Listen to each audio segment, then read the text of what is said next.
Hi friends, welcome to our channel wide and lis. మీ financial fast track కనుక్కోవడానికి 7 స్టెప్స్లో భాగంగా ఈరోజు వీడియోలో మనం స్టెప్ 4 గురించి ఇన్ డీటెయిల్గా తెలుసుకుందాం. సో వీడియోని ఎండ్ వరకు చూడండి.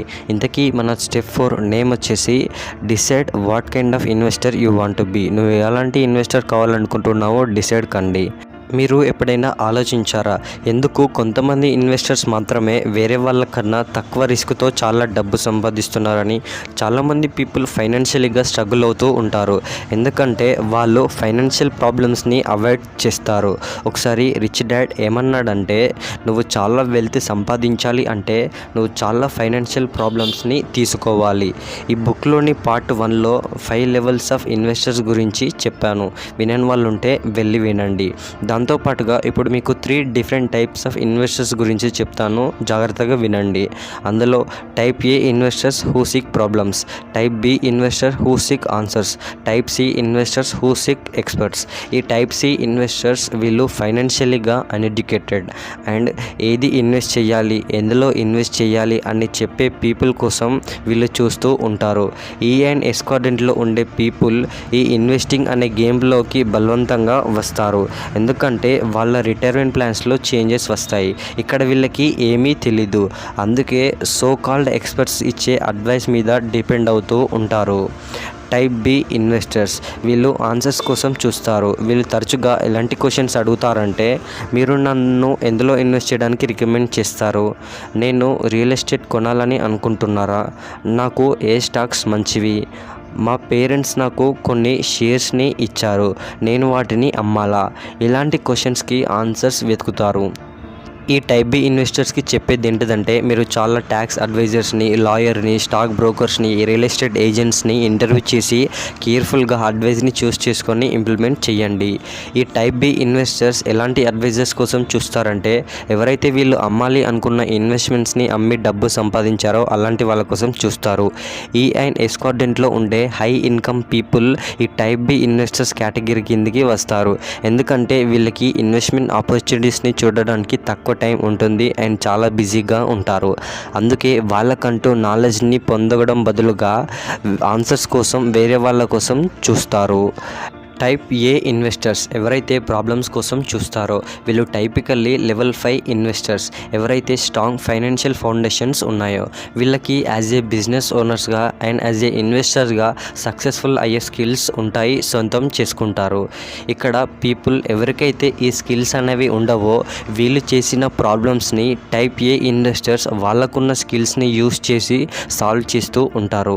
ఒకవేళ మీరు స్మాల్గా స్టార్ట్ చేసి ప్రాబ్లమ్స్ని సాల్వ్ చేయడం నేర్చుకుంటే మీరు కూడా చాలా వెల్త్ని సొంతం చేసుకుంటారు. మీలో ఎవరైతే పీపుల్ అసెట్స్ని అక్వైర్ చేసుకోవాలని అనుకుంటున్నారో వాళ్ళకి నేను చెప్పేది ఏంటిదంటే, మీరు ఫస్ట్ బి అండ్ ఐ క్వాడ్రంట్లో ఉండే స్కిల్స్ని, అంటే యాజ్ ఏ బిజినెస్ ఓనర్స్గా అండ్ యాజ్ ఏ ఇన్వెస్టర్స్గా ఉండే స్కిల్స్ని నేర్చుకోండి.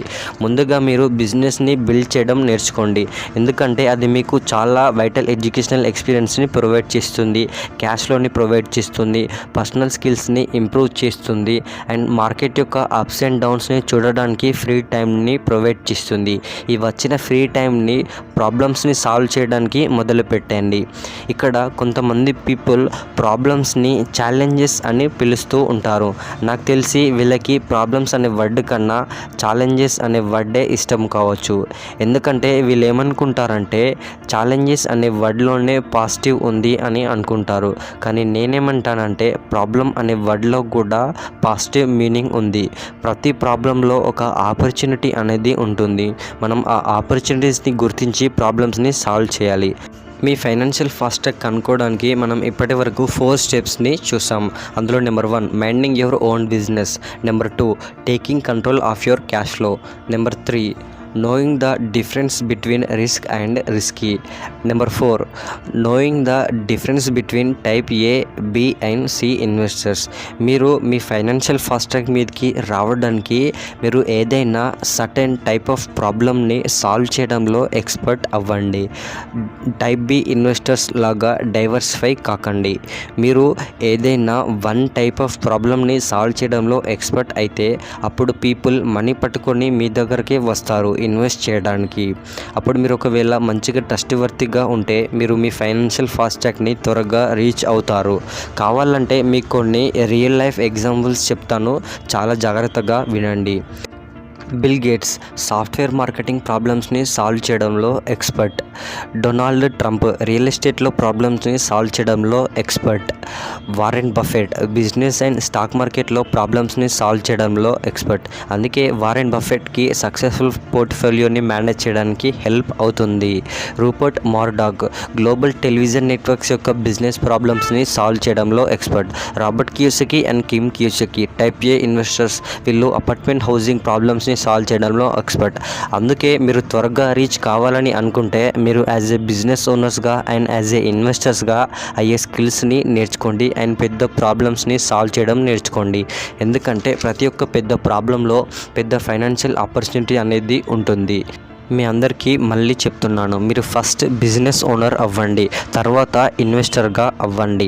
ఒకవేళ మీరు బిజినెస్ ప్రాబ్లమ్స్ని సాల్వ్ చేయడంలో ఎక్స్పర్ట్ లేదా మాస్టర్ అయితే అప్పుడు మీకు చాలా అంటే చాలా క్యాష్ ఫ్లో ఉంటుంది అండ్ మీకున్న బిజినెస్ ఎక్స్పర్టైజ్, బిజినెస్ నాలెడ్జ్ అనేది మిమ్మల్ని స్మార్టర్ ఇన్వెస్టర్గా చేస్తుంది. చాలామంది పీపుల్ డైరెక్ట్గా ఐ క్వాడ్రంట్లోకి వస్తారు. ఇన్వెస్టింగ్ అనేది ఫైనాన్షియల్ ప్రాబ్లమ్స్ని సాల్వ్ చేస్తుంది అని ఆశిస్తారు, కానీ నిజానికి కాదు. ఒకవేళ మీరు మంచి సౌండ్ బిజినెస్ ఓనర్స్ కాకపోతే అప్పుడు మీకు ఇన్వెస్టింగ్ అనేది మీ ఫైనాన్షియల్ ప్రాబ్లమ్స్ని ఇంకా దారుణంగా చేస్తుంది. మీరు ఈ స్టెప్ 4లో తీసుకోవాల్సిన టేక్ యాక్షన్స్ చెప్తాను, చాలా జాగ్రత్తగా వినండి. Number 1, get educated in business. మీ ఏరియాలో సేల్ కోసం ఉన్న ఎగ్జిస్టింగ్ బిజినెసెస్ని చూడడానికి చాలామంది బిజినెస్ బ్రోకర్స్ని కలవండి. మీరు జస్ట్ క్వశ్చన్స్ని అడగడం అండ్ వినడం ద్వారా చాలా నేర్చుకుంటారు. మీరు నెట్వర్క్ మార్కెటింగ్ సెమినార్స్ని అటెండ్ అవ్వండి, వాటి బిజినెస్ సిస్టమ్స్ గురించి నేర్చుకోండి. నేను మీ అందరికీ రికమెండ్ చేసేది ఏంటిదంటే మీరు at least 3 different type of network marketing companies గురించి రీసెర్చ్ చేయండి. మీరు బిజినెస్ ఆపర్చునిటీ కన్వెన్షన్స్ని అటెండ్ అవ్వండి, ఎందుకంటే అవైలబుల్గా ఉన్న ఫ్రాంచైజెస్ అండ్ బిజినెస్ సిస్టమ్స్ని గురించి చూడడానికి. మీరు బిజినెస్ న్యూస్ పేపర్స్ని అండ్ మ్యాగజైన్స్ని చదవండి. బిజినెస్ సోషల్ మీడియా ఛానల్స్ని అండ్ మన ఛానల్ని సబ్స్క్రైబ్ చేసుకోండి. Number 2, get educated in investing. మీరు లెవెల్ 5 ఇన్వెస్టర్ అవ్వడం కంటే ముందుగా లెవెల్ 4 ఇన్వెస్టర్ కండి. మీరు చిన్నగా స్టార్ట్ చేయండి అండ్ మీ ఎడ్యుకేషన్ని కంటిన్యూ చేయండి. మీరు ఫైనాన్షియల్ సెమినార్స్ అండ్ క్లాసెస్ని అటెండ్ అవ్వండి. రాబర్ట్ కియోసకి తన యంగ్ మ్యాన్గా ఉన్నప్పుడు $385 పెట్టి ఒక రియల్ ఎస్టేట్ కోర్స్ తీసుకున్నాడు. ఇక ఇప్పుడు రాబర్ట్ మిలియన్స్ సంపాదిస్తున్నాడు, ఎందుకంటే వాటిని యాక్షన్లోకి తీసుకువచ్చాడు. మీరు కూడా జస్ట్ వినడమే కాకుండా యాక్షన్లోకి తీసుకురండి. మీ ఏరియాలో సేల్స్ అండ్ కోసం ఉన్న వాటిని చూడండి. ఏజెంట్కి వారానికి 2-3 టైమ్స్ కాల్ చేసి ప్రాపర్టీ గురించి అడగండి. ఎలాంటి క్వశ్చన్స్ అంటే, ఇది ఇన్వెస్ట్మెంట్ ప్రాపర్టీనా, ఇది రెంటెడా, ఇప్పుడు కరెంట్ రెంట్ ఎంత, వ్యాకెన్సీ రేట్ ఎంత, ఈ ఏరియాలో యావరేజ్ రెంట్స్ ఎంత, మెయింటెనెన్స్ కాస్ట్ ఎంత, అవైలబుల్గా ఉన్న టైప్స్ ఆఫ్ ఫైనాన్సింగ్ టర్మ్స్ ఏంటి, ఇలాంటి క్వశ్చన్స్ అడగండి. ప్రతి ప్రాపర్టీకి ప్రతి నెల క్యాష్ ఫ్లో స్టేట్మెంట్ క్యాలిక్యులేట్ చేయడం ప్రాక్టీస్ చేయండి, ఎందుకంటే ప్రతి ప్రాపర్టీ ఒక యూనిక్ బిజినెస్ సిస్టమ్. మీరు సెవరల్ స్టాక్ బ్రోకర్స్ని కలవండి అండ్ కంపెనీస్ని వినండి. ఎవరైతే వాళ్ళ స్టాక్స్ని కొనమని రికమెండ్ చేస్తారో ఆ కంపెనీస్ని రీసెర్చ్ చేసి ఒక ట్రేడింగ్ అకౌంట్ ఓపెన్ చేసి కొన్ని స్మాల్ ఇన్వెస్ట్మెంట్స్ చేయండి. ఇన్వెస్ట్మెంట్ న్యూస్ లెటర్స్ని, సోషల్ మీడియా ఇన్వెస్టింగ్ ఛానల్స్ని సబ్స్క్రైబ్ చేసుకోండి.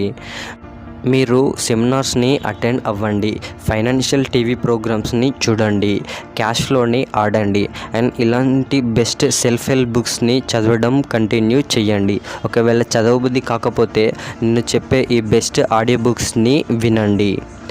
ఓకే ఫ్రెండ్స్, ఈ స్టెప్ 4 అనేది మీకు క్లియర్గా అర్థమైందని అనుకుంటున్నాను. ఈ వీడియో నచ్చినట్టయితే లైక్ చేయండి, షేర్ చేయండి. ఇలాంటి మరిన్ని వీడియోస్ కోసం మన ఛానల్ని వెంటనే సబ్స్క్రైబ్ చేసుకోండి. మళ్ళీ నెక్స్ట్ వీడియోలో స్టెప్ 5తో కలుసుకుందాం. Stay tuned. జై హింద్.